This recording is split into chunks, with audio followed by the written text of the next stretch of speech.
സമീപകാലത്തായി കേരളത്തിലെ കോളേജുകളിലും സർവകലാശാലകളിലുമെല്ലാം റാഗിംഗ് വർദ്ധിക്കുന്നതായി കണ്ടിട്ടുണ്ട്. അതുണ്ടാക്കുന്ന അപകടവും പ്രശ്നങ്ങളും വളരെ രൂക്ഷമാണ്. റാഗിംഗ് ഒരു മനുഷ്യ അവകാശ വിരുദ്ധ പ്രയോഗമാണ്. അതിനെ ന്യായീകരിക്കാൻ നമുക്ക് ഒരിക്കലും പറ്റില്ല. ഇതെങ്ങനെ തുടങ്ങിയെന്നൊക്കെ ഇനി അന്വേഷിക്കുന്നതിൽ വലിയ കാര്യമില്ല. ഒരുപക്ഷെ പഴയ ചരിത്രമുണ്ടായിരിക്കാം. എന്തായാലും സഹപാഠികളോട് ക്രൂരമായി പെരുമാറുന്ന ഈ ക്രൂര വിനോദം അവസാനിപ്പിച്ചേ പറ്റൂ. ഞങ്ങളൊക്കെ വിദ്യാർത്ഥിയായിരുന്ന കാലത്ത് മെഡിക്കൽ കോളേജുകളിൽ റാഗിംഗ് ശക്തമായിട്ടുണ്ടായിരുന്നതായി കണ്ടിട്ടുണ്ട്. മറ്റിടത്തൊക്കെ ചെറിയ രീതിയിലൊന്ന് കളിയാക്കുന്നതല്ലാതെ മറ്റ് പ്രശ്നങ്ങളൊന്നും ഉണ്ടായിട്ട് തോന്നുന്നില്ല. പക്ഷെ കേരളത്തിൽ സമീപകാലത്ത് നമ്മുടെ മുമ്പിൽ ഒത്തിരി പ്രശ്നങ്ങൾ കാണുന്നുണ്ട്. വെറ്റിനറി ആൻഡ് അനിമൽ സയൻസ് യൂണിവേഴ്സിറ്റിയുടെ സിദ്ധാർത്ഥൻ എന്ന വിദ്യാർത്ഥി റാഗിങ്ങിന്റെ ഫലമായി ആത്മഹത്യ ചെയ്യുകയോ കൊല്ലപ്പെടുകയോ ചെയ്ത ഒരു വലിയ കേസ് നമ്മുടെ മുമ്പിലുണ്ട്. അതിനു മുമ്പ് ഒത്തിരി ആക്ഷേപം വന്നിട്ടുണ്ട്. പക്ഷെ സമീപകാലത്തായി കോട്ടയത്തെ നഴ്സിംഗ് കോളേജിൽ റാഗിങ്, അതിനെ തുടർന്നുണ്ടായ പ്രശ്നങ്ങൾ നമുക്കറിയാം. നമ്മൾ തന്നെ ടെലിവിഷൻ രംഗങ്ങളിൽ സ്ക്രീനിൽ കൂടി വളരെ ക്രൂരമായ അത്തരം രംഗങ്ങൾ, ഇൻസ്ട്രുമെന്റ് ബോക്സിലെ ഉപകരണങ്ങൾ കൊണ്ട് കുട്ടികളെ കുത്തുന്ന രംഗങ്ങൾ, എത്ര ക്രൂരമായിട്ടാണ് അവര് അത് ആസ്വദിക്കുന്നതെന്ന് മനസ്സിലാക്കാൻ കഴിയുന്നില്ല. ഇതൊരു സാമൂഹിക വിപത്താണ്. ആര് ചെയ്താലും ഇതിനെതിരെ ശക്തമായി നീങ്ങേണ്ടത് രക്ഷകർത്താക്കളും പൊതുജനങ്ങളും പൊതുസമൂഹവും ഗവൺമെന്റുമാണ്. ദേശീയ തലത്തിൽ റാഗിംഗ് നിരോധിച്ചിട്ടുണ്ട്. 2011 ശേഷം ശക്തമായ നിയമങ്ങൾ വന്നിട്ടുണ്ട്. കേരളത്തിലും നിയമങ്ങൾ ഉണ്ടായിട്ടുണ്ട്. പക്ഷേ റാഗിങ്ങുമായി ബന്ധപ്പെട്ട് 2006 ഹൈക്കോടതി നൽകിയ ഒരു ശിക്ഷ ഒഴികെ റാഗിങ്ങിന് ആരെയും ശിക്ഷിച്ചതായി നമുക്ക് ഇതുവരെ കാണാനില്ല.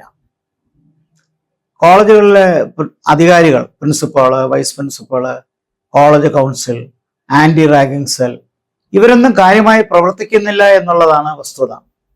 UGC തന്നെ ആന്റി റാഗിംഗ് സെല്ല് ശക്തമായി പ്രവർത്തിക്കണമെന്നും ഇതിനെതിരെ റാഗിങ്ങുമായി ബന്ധപ്പെട്ട പരാതികൾ വന്നാൽ ഈ കമ്മിറ്റിയാണ് അന്വേഷിച്ച് കോളേജ് പ്രിൻസിപ്പൽക്കും സർവകലാശാലയ്ക്ക് റിപ്പോർട്ട് നൽകേണ്ടതെന്നൊക്കെ പറയുന്നുണ്ട്. പക്ഷെ എന്തുകൊണ്ടോ ഇത് നമ്മുടെ നാട്ടിൽ ഫലപ്രദമായി നടക്കുന്നില്ല. പൊതുവിൽ കേരളത്തിൽ വിദ്യാഭ്യാസപരമായ പുരോഗതിയുണ്ട്, വായനാശീലം ശക്തമാണ്, പൊതു രാഷ്ട്രീയ ബോധവും വളരെ ശക്തമാണ്, വിദ്യാർത്ഥി സംഘടനകളും ശക്തമായി പ്രവർത്തിക്കുന്ന ഈ സാഹചര്യത്തിൽ ഇത്തരമൊരു പ്രവൃത്തി വന്നത്, അത് തുടരുന്നത് വളരെ നിരാശാജനകമാണ്, ജനാധിപത്യ വിരുദ്ധമാണ്, മാനുഷിക വിരുദ്ധമാണ്. അതിനെതിരെ ശക്തമായി നമ്മൾ പ്രതികരിക്കുക തന്നെ വേണം. കാര്യവട്ടത്തെ ക്യാമ്പസിൽ, കോളേജ് ക്യാമ്പസിൽ 2 ദിവസം മുമ്പ് വീണ്ടും ഇത്തരം പ്രശ്നങ്ങൾ ഉണ്ടായതായി കാണുന്നുണ്ട്. പഴയ കാലത്തേക്കാൾ കുട്ടികൾ വന്ന് ടെലിവിഷന്റെ മുമ്പിൽ വന്ന് പരാതികൾ പറയുന്നുമുണ്ട്. ഈ പ്രശ്നത്തിൽ എന്തുകൊണ്ടാണ് ഈ ആന്റി റാഗിംഗ് നിയന്ത്രണം വിജയിക്കാത്തത്, എന്തുകൊണ്ട് റാഗിങ്ങിനെ നിയന്ത്രിക്കാൻ പറ്റുന്നില്ല എന്നുള്ളതിന് എനിക്ക് പ്രധാനമായും 3 കാരണങ്ങളാണുള്ളത് പറയാനുള്ളത്. ഒന്നാമതായിട്ട് കേരളത്തിലെ ക്യാമ്പസ് രംഗം അമിതമായി രാഷ്ട്രീയവൽക്കരിച്ചു എന്നുള്ളതാണ്. ഞാനിത് പറയുമ്പോൾ ചില വിമർശകരൊക്കെ ഇത് അരാഷ്ട്രീയവൽക്കരണത്തിന്റെ വാദമാണ് എന്ന് പറയാറുണ്ട്. ഞാനതിനോട് ഒട്ടും യോജിക്കുന്നില്ല. കാരണം ജീവിതത്തിൽ നമ്മൾ ശ്വസിക്കുന്ന വായുവിന് പോലും രാഷ്ട്രീയമുണ്ട് എന്ന് പറയുകയും വിശ്വസിക്കുകയും ചെയ്യുന്ന ഒരാളാണ് ഞാൻ. രാഷ്ട്രീയം സർവമയമാണ്, അതൊരു ജീവവായു കൂടിയാണ്. അതുകൊണ്ട് രാഷ്ട്രീയത്തെ ഒഴിച്ചു നിർത്തിക്കൊണ്ടുള്ള ഒരു കാര്യവും ഇവിടെ പറയുന്നില്ല. പക്ഷേ ഏതിനും ഒരു പരിമിതി വേണം. അച്ചടക്കമില്ലായ്മ വന്നാൽ, പ്രത്യേകിച്ച് അമിത രാഷ്ട്രീയവൽക്കരണം വരുമ്പോൾ അതുണ്ടാക്കുന്ന പല പ്രശ്നങ്ങളുണ്ട്.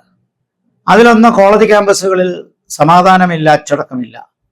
പ്രിൻസിപ്പാളിനും വൈസ് പ്രിൻസിപ്പാളിനും കോളേജ് കൗൺസിലിനും ഒന്നും ഇവരെ നിയന്ത്രിക്കാൻ പറ്റുന്നില്ല. ഒരുപക്ഷെ അധ്യാപകർ വേണ്ട ഉത്തരവാദിത്വം ഏറ്റെടുക്കുന്നില്ല എന്ന് പറയുന്നതായിരിക്കും ശരി.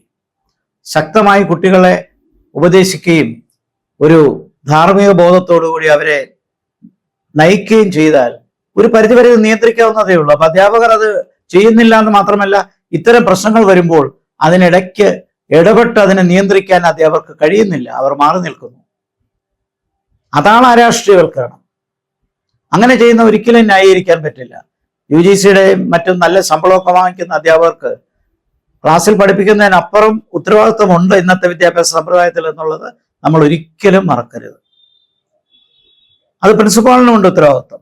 ഇതിനപ്പുറം കോളേജ് പ്രിൻസിപ്പാളെ നിയന്ത്രിക്കുന്ന സർവകലാശാലയുണ്ട്, അവിടുത്തെ സിൻഡിക്കേറ്റും വൈസ് ചാൻസലറുമുണ്ട്, ഗവൺമെന്റിലെ എഡ്യൂക്കേഷൻ സെക്രട്ടറി ഉണ്ട്, ഹയർ എഡ്യൂക്കേഷൻ സെക്രട്ടറി ഉണ്ട്, ജോയിന്റ് സെക്രട്ടറിമാരുണ്ട്.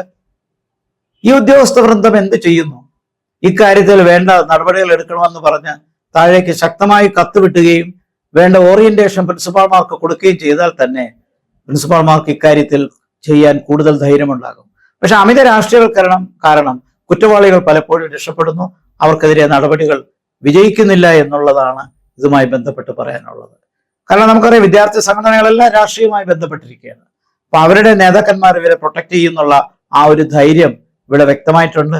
ഗവേണൻസിന്റെ ഫെയിലുറും നമുക്കിവിടെ പറയാതിരിക്കാൻ വയ്യ. അതൊരു പ്രസക്തിയായിട്ടുള്ളൊരു കാര്യമാണ്. രണ്ടാമതായി പറയുന്നത്, ആ ഗവേണൻസിന്റെ ഫെയിലുർ എന്ന് പറയുന്നത് പോലീസ് ഇക്കാര്യത്തിൽ ശക്തമായ നിലപാടെടുക്കണം. എന്തുകൊണ്ട് ഫാസ്റ്റ് ട്രാക്ക് കോടതികൾ ഇക്കാര്യത്തിന് വേണ്ടി സൃഷ്ടിച്ചുകൂടാ ഗവൺമെന്റിന്? കാരണം ഈ സെക്ഷൽ ഒഫൻസിനും മറ്റും ഫാസ്റ്റ് ട്രാക്ക് കോടതികൾ വരുന്ന സാഹചര്യമുണ്ടായി. ഇപ്പോൾ നമ്മൾ കേൾക്കുന്നുണ്ട് സെക്ഷൽ ഒഫൻസിനൊക്കെ, പീഡനത്തിനുമൊക്കെ 120 വർഷം മുതൽ 30 വർഷം വരെയുള്ള കഠിന ശിക്ഷ ഉടനെ തന്നെ കൊടുക്കുന്നുണ്ട്. അപ്പൊ അത്രയും ശക്തമായ കാര്യങ്ങൾ വരുമ്പോൾ ഡിറ്ററൻസ് വരും എന്നുള്ള പ്രതീക്ഷയാണ്. കാരണം നിയമത്തെ ഭയപ്പെട്ടാലേ കാര്യങ്ങൾ നടക്കത്തുള്ളൂ. നിയമം മാത്രം കൊണ്ട് നടക്കത്തില്ല, നിയമം നടപ്പിലാക്കുക കൂടെ വേണം. ആ ഡിറ്ററൻസ് ഇവിടെ ഇല്ല. അപ്പൊ അതിന് കടുത്തമായ ശിക്ഷ നൽകേണ്ട കോടതി, ഇത് പ്രോപ്പറായിട്ട് റിപ്പോർട്ട് ചെയ്യേണ്ട പോലീസ്, ഇതിനുവേണ്ടി ശക്തമായ നടപടിയെടുക്കാൻ ഗവൺമെന്റ് ജാഗ്രത കാണിക്കാത്തതാണ് ഇതിൻ്റെ ഒരു വലിയ പ്രശ്നം. അപ്പോൾ ഗവേണൻസിന്റെ ഒരു ഇൻഎഫിഷ്യൻസി ഇവിടെ കാണുന്നുണ്ട്. ആര് ഭരിച്ചാലും ഇത്തരം കാര്യങ്ങൾ ന്യായീകരിക്കാൻ പറ്റില്ല. റാങ്കിങ്ങിനെ കുറിച്ച് ദേശീയപരമായി തന്നെ നമ്മളെടുത്ത നിലപാട് ഇതൊരു ഹ്യൂമൻ റൈറ്റ്സ് വയലേഷൻ എന്നാണ്. അപ്പോൾ തീർച്ചയായിട്ടും സംസ്ഥാന ഗവൺമെന്റിനും കേന്ദ്ര ഗവൺമെന്റിനും ഒക്കെ ഇതിന് ഇടപെടാം, ശക്തമായ നടപടികൾ കൊണ്ടുവരാം, പോലീസിനെ കൊണ്ട് കേസ് അന്വേഷിപ്പിക്കാം, എത്രയും വേഗം ശിക്ഷ കൊടുക്കാം, ഫാസ്റ്റ് ട്രാക്ക് കോടതികൾ അതിന് വരണം. ഒരു 3 വർഷമെങ്കിലും ശിക്ഷ കിട്ടിയാൽ ഇതൊരു വലിയ ഡിറ്ററൻസ് ആയിരിക്കും. ഇത് ശിക്ഷ കിട്ടുന്നില്ല എന്ന് മാത്രമല്ല, അവരൊക്കെ ഫ്രീ ആയിട്ട് പോവുകയും ചെയ്യുന്നുണ്ട്. ഇപ്പോൾ നമ്മൾ കണ്ട വെറ്റിനറി ആൻഡ് അനിമൽ സയൻസ് യൂണിവേഴ്സിറ്റിയിലെ സിദ്ധാർത്ഥന്റെ മരണത്തോടുണ്ടായ കേസിൽ പ്രതികളായവരെല്ലാവരും പരീക്ഷ എഴുതി, ഇനിയിപ്പോൾ താമസിയാതെ അവർ ജയിച്ച് അടുത്ത കോഴ്സിനും പോകും. അപ്പോൾ കുറ്റം ചെയ്തവൻ ഫ്രീ ആയിട്ട് പോകുന്ന ഒരു കാലഘട്ടമാണ് വരുന്നത്. അത് ഒരിക്കലും പ്രോത്സാഹിക്കാൻ പറ്റില്ല. അവിടെയാണ് ഗവേണൻസിന്റെ ഫെയിലർ ഉണ്ട്, മനുഷ്യത്വം മരവിപ്പിച്ചിരിക്കുന്ന ഒരു സാഹചര്യവും ഇവിടെ പറയാതിരിക്കാൻ വയ്യ. ഈ 2 കാരണങ്ങൾക്ക് പുറമെ മൂന്നാമതായി എനിക്ക് തോന്നിയൊരു കാര്യം, നമ്മുടെ നാട്ടിലെ പൊതുസമൂഹം ദുർബലപ്പെട്ടു വരികയാണ്. ഒരു കാലത്ത് പൊതുസമൂഹം ഏറ്റവും ശക്തമായൊരു സ്റ്റേറ്റ് ആയിരുന്നു കേരളം. പൊതുസമൂഹത്തിന്റെ ശക്തി പല രീതിയിൽ കാണാം. സാഹിത്യകാരന്മാര്, ഒപ്പീനിയൻ മേക്കേഴ്സ്, അധ്യാപകർ, ബുദ്ധിജീവികൾ, എഴുത്തുകാർ, ഇങ്ങനെ തുടങ്ങിയൊരു വലിയ ആൾക്കാർ കേരളത്തിൽ ഇന്നുമുണ്ട്. പക്ഷെ അന്നൊക്കെ ഇത്തരം പ്രശ്നങ്ങൾക്ക് അവർക്ക് കാര്യമായി പ്രതികരിക്കാനുള്ള ഒരു ശക്തി ഉണ്ടായിരുന്നു. ഇപ്പോൾ പലരും നിശബ്ദമായിരിക്കുകയാണ്. ബുദ്ധിജീവികൾ തന്നെ പലരും മൗനം പാലിക്കുകയാണ്. അതെന്തുകൊണ്ടാണ്? അത് പൊതുസമൂഹത്തിന്റെ ദുർബലതയല്ലേ കാണിക്കുന്നത്? മാധ്യമങ്ങൾ റിപ്പോർട്ട് ചെയ്യുന്നില്ല എന്ന് ഞാൻ പറയുന്നില്ല, അവർ റിപ്പോർട്ട് ചെയ്യുന്നുണ്ട്. പലപ്പോഴും നമ്മൾ ആലോചിക്കേണ്ടത്, ഇതിനൊക്കെ ഇരയാവുന്നവർ പാവപ്പെട്ട വിദ്യാർത്ഥികളാണ്, പിന്നോക്ക വിഭാഗത്തിൽപ്പെട്ട വിദ്യാർത്ഥികളാണ്, സാമ്പത്തികമായി പിന്നോക്കം നിൽക്കുന്നവരാണ്, സാമൂഹികമായി പിന്നോക്കം നിൽക്കുന്നവരാണ്. ജൂനിയർ ആയിപ്പോയി എന്നുള്ളതൊരു ശിക്ഷയൊന്നും ആക്കേണ്ട കാര്യമില്ല. എല്ലാവരും ജൂനിയർ ആയിട്ട് തന്നെ സീനിയർ ആകുന്നത്. സീനിയർ വിദ്യാർത്ഥികൾക്ക് അങ്ങനെ ജൂനിയർ വിദ്യാർത്ഥികൾ മേൽക്കോയ്മ കാണിക്കേണ്ട ഒരു കാര്യമില്ല. അതൊരർത്ഥത്തിൽ പറഞ്ഞാൽ ഒരു ജന്മിത്വ സ്വഭാവമാണ്. ഇത് നിയന്ത്രിക്കുക തന്നെ വേണം. അവിടെ പൊതുസമൂഹം ദുർബലപ്പെട്ടു നിൽക്കുന്ന ഒരു കാഴ്ച കേരളത്തിൽ ഞാൻ കാണുന്നുണ്ട്. അതിനെതിരെ തീർച്ചയായിട്ടും ബുദ്ധിജീവികൾ പുറത്തു വരണം, സാംസ്കാരിക നായകന്മാർ പ്രതികരിക്കണം. ആ പ്രതികരണത്തിന് ശക്തമായൊരു സ്വാധീനം ജനങ്ങൾക്കിടയിൽ ഉണ്ടാകും. സംസ്ഥാന ഗവർണർക്കും ഇക്കാര്യത്തിൽ വലിയൊരു ഉത്തരവാദിത്വമുണ്ട്. കാരണം ചാൻസലറാണ് അദ്ദേഹം വിദ്യാഭ്യാസ രംഗത്ത്. വിദ്യാർത്ഥികൾ അനുഭവിക്കുന്ന കഷ്ടതകളെക്കുറിച്ച് അദ്ദേഹവും ശ്രദ്ധിക്കണം. തീർച്ചയായിട്ടും ഗവർണർക്ക് ഗവൺമെന്റിൽ നിന്ന് റിപ്പോർട്ടുകൾ തേടാവുന്നതാണ്. ഗവർണർ ഇക്കാര്യത്തിൽ ജാഗ്രത പാലിക്കുന്നുവെന്ന് കണ്ടാൽ തന്നെ ഗവൺമെന്റ് തീർച്ചയായിട്ടും ശ്രദ്ധിക്കും. അതുകൊണ്ട് ഗവർണറുടെ ശ്രദ്ധയും ഇക്കാര്യത്തിൽ വളരെയധികം അത്യാവശ്യമാണെന്നാണ് ഞാൻ വിശ്വസിക്കുന്നത്. ഇപ്പോൾ മാധ്യമങ്ങൾ മാത്രമാണ്, സാമൂഹ്യ മാധ്യമങ്ങളും പൊതുമാധ്യമങ്ങളും മാത്രമാണ് ഇക്കാര്യത്തിൽ എന്തെങ്കിലും ശക്തമായ നിലപാടുകൾ എടുക്കുന്നത്. പക്ഷെ വാർത്താ പ്രാധാന്യത്തിനപ്പുറം അതിന് നടപടികൾ വരുന്നില്ല.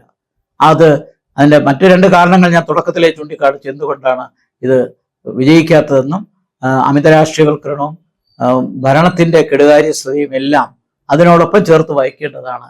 പൊതുസമൂഹത്തിൻ്റെ ശക്തി കുറഞ്ഞു വരുന്നൊരു സാഹചര്യം. ഇതിനെതിരെ നമ്മൾ ശക്തമായി പ്രതികരിക്കുകയും റാഗിംഗ് ഒരു ജനാധിപത്യ വിരുദ്ധമാണെന്നും മനുഷ്യവിരുദ്ധമാണെന്നും സമാധാനത്തിന് അത് ഒരു നിയന്ത്രണവും കൊണ്ടുവരുന്നില്ല എന്ന് മാത്രമല്ല സമാധാനത്തെ നശിപ്പിക്കുകയും മനസാക്ഷിയെ മരവിപ്പിക്കുകയും ചെയ്യുന്ന ഒരു പ്രവൃത്തിയാണ് എന്നുള്ളതും ഈ സമയത്ത് നമ്മൾ പ്രത്യേകം ഓർക്കേണ്ടതാണ്.